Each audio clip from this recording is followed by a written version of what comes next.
The bell above the door jingled softly, a sound as familiar to Alara as her own breath. It was closing time at Chapter 2, the secondhand bookstore she had owned for nearly 40 years. She loved this quiet hour, after the last customer had left, when the dust motes danced in the slants of evening light. The smell of old paper and gentle binding glue filled the air like a perfume. She moved slowly between the tall, crowded shelves, her fingers lightly brushing the spines of thousands of stories. Alara was not alone in her love for these books. Others found their way here, seeking specific knowledge, or simply the comfort of quiet company. But the real magic of Chapter 2 was not just in the books themselves. It was in the conversations they held.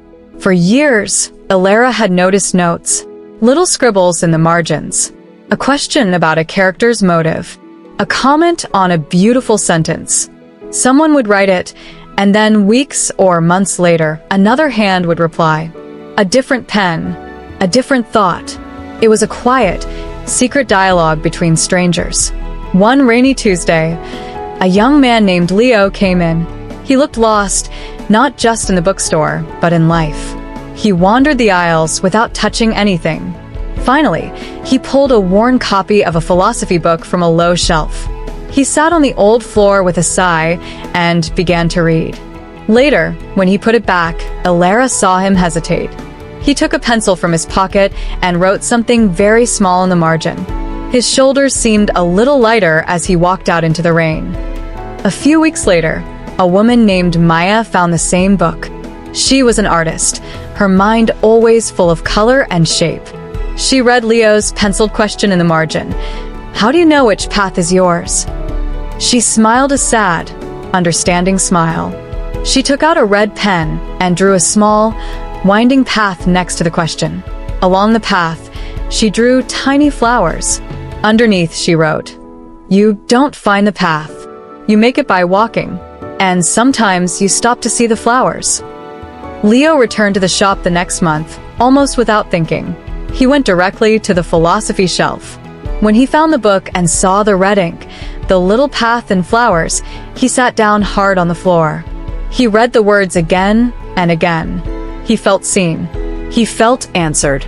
He took his pencil and wrote below Maya's drawing, "Thank you for the flowers. I think I was forgetting to look." This began a pattern.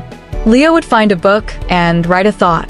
Maya, or sometimes other people, would find it and reply. They wrote in poetry books, in travel guides, in old novels. They never used names.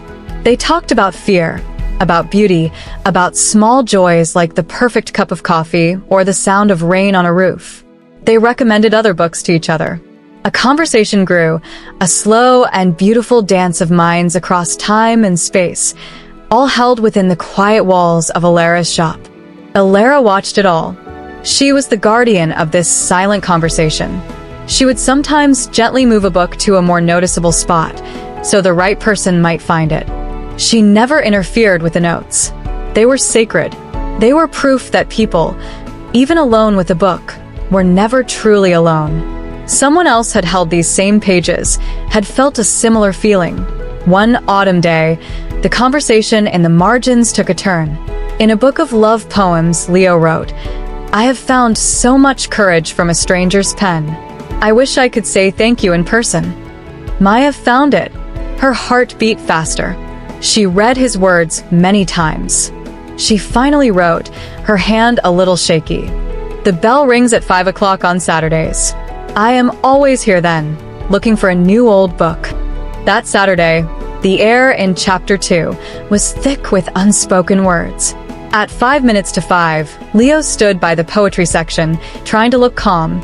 At exactly 5 o'clock, the bell jingled. Maya walked in, her eyes scanning the shop nervously. Alara, from behind her counter, watched with a quiet smile. She saw the moment their eyes met. It wasn't a dramatic moment. There was no loud music. It was a simple recognition, a soft, surprised smile from Leo, a shy nod from Maya. He held up the book of poems. She walked over. They didn't need to say much at first. The conversation had already happened. It was there, in pencil and red ink, in the margins of the books around them. They started talking, their voices low and warm in the quiet shop. They talked about the notes, about the books, about the little flowers drawn on a path. Alara began softly closing up, giving them the space they didn't know they needed. As they finally left together, talking about getting a cup of tea, Leo turned back. He looked at Alara. "Thank you," he said. It was a simple phrase, but it held everything. Thank you for the shop. Thank you for the silence. Thank you for keeping the space for their conversation to happen. Alara locked the door behind them. The shop was silent again, full of thousands of stories. But now, it held a new one. A story that started in the margins and stepped out into the world. She touched the spine of the philosophy book, still on its shelf. More notes would be written. More conversations would begin. Because a secondhand bookstore was never just a place to buy old books. It was a place where new stories and new connections were patiently waiting to be found.